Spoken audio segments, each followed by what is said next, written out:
Ideal Protein is a doctor-designed, coach-led ketogenic weight loss protocol that uses food as medicine to empower you to lose weight and live your healthiest life. And welcome back to the Livingston Parish News Weekly Show, a podcast brought to you by the Livingston Parish News. My name is McHugh David, publisher and editor of the news. Appreciate you guys out there joining us. This is Group Therapy. It's a special edition of the weekly show where I get together with these gentlemen and we get to talk about what's going on in Livingston Parish. And I'm going to let them introduce themselves real quick. We're going to start on the viewer's left. Hey, this is Rob DeArmond, sports editor with the Livingston Parish News. And on the right. And this is David Gray, news writer with the Livingston Parish News. All right, and today we are going to jump right into it. Of course, we are in the summer months, so maybe a little news heavy, but we do have some sports to talk about. First and foremost, we're just going to talk about it. Let's just jump into Deer Run first and foremost, because that's that's the that's the topic du jour. It was the slughead for the front page this week, and so just a lot going on with that scenario. A lot of potential outcomes. We're not real sure. There's been murmurs of a lawsuit. We know that that was even mentioned at the council meeting. As of this recording, which is 9:30 a.m., June 1st, that has not been filed. Of course, we're coming off a holiday weekend. That may have something to do with it. We'll see. But first and foremost, let's go back to that council meeting, wherein a 4-4 tie effectively killed that subdivision for the time being. So take us back to that scenario, David. Yeah, Deer Run has been the topic for the last few. It's definitely been talked about in the last two meetings. Actually voted on in the meeting before last to table it for 2 weeks. But yeah, like you said, it ended in a stalemate 4-4. Bubba Harris from District 5, whose district actually encompasses Deer Run, was not present at the meeting, so therefore they couldn't. It ended in a tie. Deer Run is a 2,000 lot subdivision on 4-H Club Road, and that's kind of an area that, a lot of residents are speaking vehemently against new development. The council had another subdivision, Sweetwater subdivision, if y'all remember that from a couple months back. It's almost 500 lots. That's a little further north on 4-H Club Road. That ultimately got approved by the Livingston Parish Council, the preliminary plat got approved, but that was the same vote that was taken in last week's meeting. It was a preliminary plat for Deer Run, and like you said, it failed essentially. So at the moment, that looked like a win for the residents, but like you said, there has been those murmurs of a lawsuit. So we'll see. One of the councilmen even mentioned that now the developer can seek relief in 21st JDC, referring to Judicial District Court. So we'll see. We'll wait to see. We've been kind of on the alert for that the last couple of days. Haven't gotten anything yet, but that's just kind of a waiting game. But it just continues the topic of development, which has really dominated the discussion of the Livingston Parish Council really since 2022 started. That's pretty much been the topic.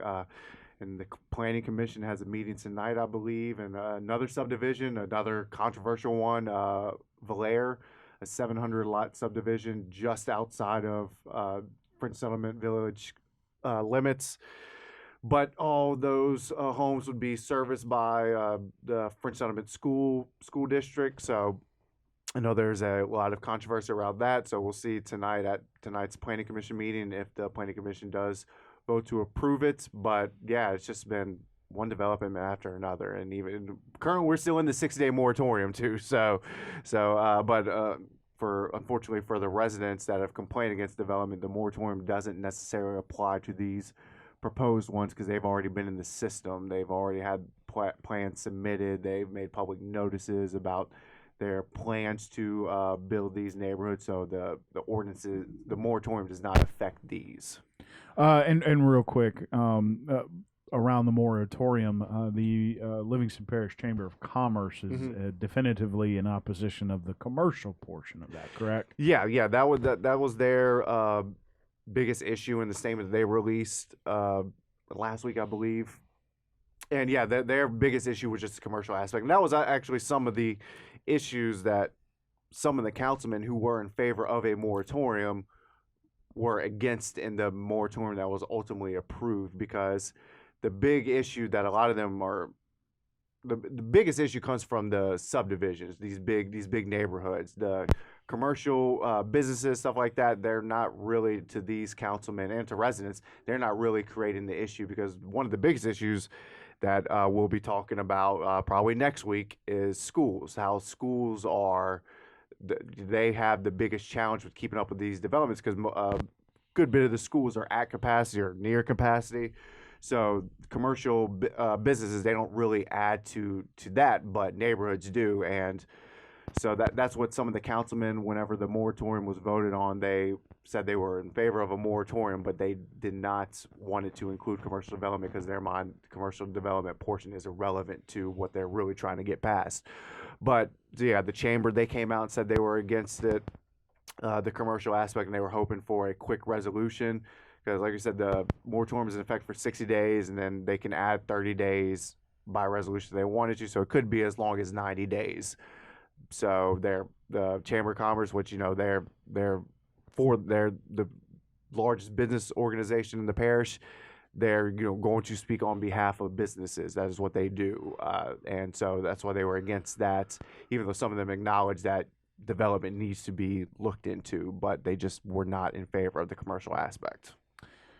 And, there's been some conflicting sort of legal advice coming through at the parish council level due to the fact that, alternated between several lawyers, and that happens.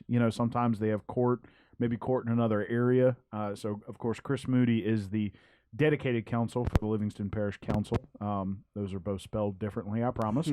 And I know that you said Brad Cassio, right, is the backup. He was there at the last meeting. Okay. Yes, he was at the last meeting. And he is from the district attorney's office. Yes, and he was also at the planning commission meeting in May last month. So yes, he works with parish entities as well. So we'll be keeping an eye on that to see if that lawsuit is filed, and when it is filed, and also how it plays out. A lot of conflicting legal advice coming up there. Maybe not necessarily conflicting, but neither side really clear about where this could end up. I'm not sure if it's filed. I would imagine in the modern era post 2000, this would be the first lawsuit of this kind. So we'll see. We'll have to wait and see what happens. So, David, we're going to come back to you in a minute. Rob, jumping over to you. It's summertime. So first and foremost, let's talk about Girls All Parish, which was what we finally got around to that for basketball. Right. Because just a busy spring. Don't think I forgot about you. That's all I'm saying. So let's start with that. We went ahead and ran the All Parish girls basketball teams and Coach of the Year. Caitlin Travis was the MVP from Walker. She also earned the Offensive Playmaker award. Just got to talk to her a little bit, and it's just talking to her and Coach Corey Arnold. It's kind of been about the evolution of her game. Coach Arnold said kind of as a freshman, she was doing the things that we asked her to do just because we told her to do them, and she would do them. So her game's kind of evolved to the point where now since she gets in there, looks at film, works on her things, and she sees things on film, and now it's more of okay, I understand why I'm doing things and why we're doing things this way, and kind of getting more comfortable with the system that they're in. And he's basically said she's just a dynamic player. When we need a basket, she gets us a basket. We need a stop, she gets us a stop, and that's just kind of how she's I guess evolved her game. But she said a lot of that comes from Coach Arnold as well, because she said he's always teaching. So I told her, you kind of don't have a choice, huh? She kind of laughed, but it's like just because of the way things work. But and she's a junior, so she'll be back, maybe have another shot at trying to be a Player of the Year again. Coach of the Year went to Stacy DeRoos at Albany. The key for them was they lost 4 starters. They had no seniors on that team. Wound up going to the semifinals, and she called it. She said she's really enjoyed coaching this group of players just because they get along so well on and off the court. And like she said, they never get tired of each other.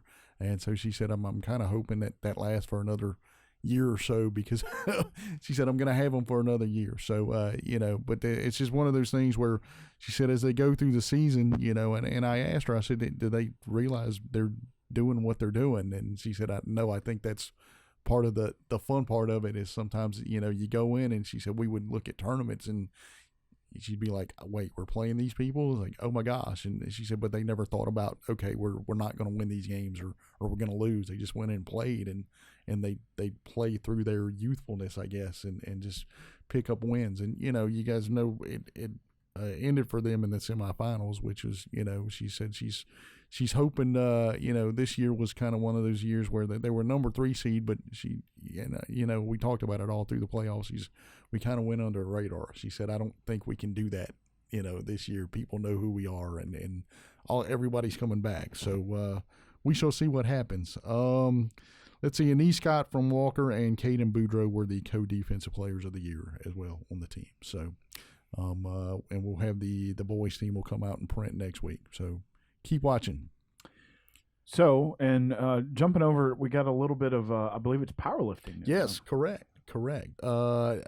This was something that I believe last Friday, Coach Joe Ryan at Denham Springs, he's really good about promoting his kids on social media, and it's kind of early in the morning, and I see a boom, and Lawson Navarra. He's got a video of Lawson. He kind of looking, and he was at a national championship event in Atlanta. He qualified for earlier. And he set a world record in the squat at 330 pounds. So then later on in the day, there was another tweet that came through, and he set another world record in a deadlift at 364. And he winds up winning a national championship at 123 pounds. And so he went up in weight. He was, I believe, forgot what his weight class was, maybe 114 at the state meet. So he's going up in weight, and then he wins a national championship. So I said, what's kind of the deal there? And I think the quote was, the lights turned on and the pressure created a diamond, which was, I said that's pretty fitting considering what you did, and the other part was he gets the world record in the squat.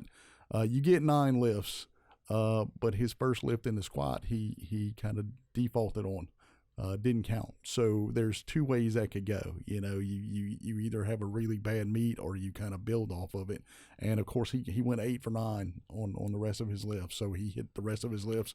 He said that's something that he and Coach Ryan have been working on. And he said that, maybe had we not been kind of, working on that kind of stuff, it could have been a completely different meet when I talked to both of them. So that's just something to build on. This is the kind of the second time. Lawson said he decided to do this national meet based on Reagan Bosco and Ryan Roberson competing in a national meet last summer and doing well. So when I saw they had success, I said, okay, this is what I want to do. So he went and qualified and made it to this meet, and obviously did well for himself. Obviously. Yes. A couple of world records, which yes. is that is impressive. That's very impressive. So, well, thank you, sir. Sure. And obviously, slow. Let's see. Basketball started last week, so you might be getting to some of that. I'm going to try to get out there. May try to get to one of those games tomorrow and see there. And then I've got some summer baseball starting up too. So I think I may be at a summer game tonight. So there you go. We get it done, man. We get it done. There's always something to do. Well, a small reprieve before we jump back into it. Little bit. So going back to David real quick to wrap up the show, we have talked about tiki tubing 2 episodes prior to this, but the only new development is, and we discussed part of this last week, tiki tubing will not be open this summer. The other development is the sheriff has announced that their investigation into the 2019 complaint regarding Patricia Four has been completed and filed with the district attorney, correct? That is correct. Yeah, that's pretty much the only new stuff. Well, there was also one other bit that Jason R., the sheriff, said that he has disciplined the detective that was previously assigned to this case in 2019. So that was another bit of news that came out a little bit after the sheriff's office had announced that they had finished the investigation. But yeah, this is just standard whenever they complete their investigation, they turn it over to I guess whatever entity is prosecuting, and they just wanted it to be known, given the attention that this case has received in the last couple of weeks, that they had finished their reinvestigation, I guess, into the matter, and that they have turned it over to the district attorney's office, who is now charged with prosecution. So we will await the results of that. So thank you all for joining us for this edition of the Livingston Parish News Weekly Show. Please remember, actually, I'm going to let you guys introduce yourself real quick. I'm getting ahead of myself. So we're going to start on the viewer's right. Hey, this is David Gray, news writer with the Livingston Parish News. Hey, this is Rob D. Armand, sports editor with the Livingston Parish News. And my name is McHugh David, publisher and editor of the news. Now we can start the wind out here. We do appreciate you guys joining us for the Livingston Parish News Weekly Show. Please remember the news is on Facebook, Twitter, LinkedIn, Instagram, and YouTube. We are once a week in print on Thursdays at $7 a month to get that in your mailbox. We're also online, www.livingstonparishnews.com. We do hope you have a great day, and we'll see you next time.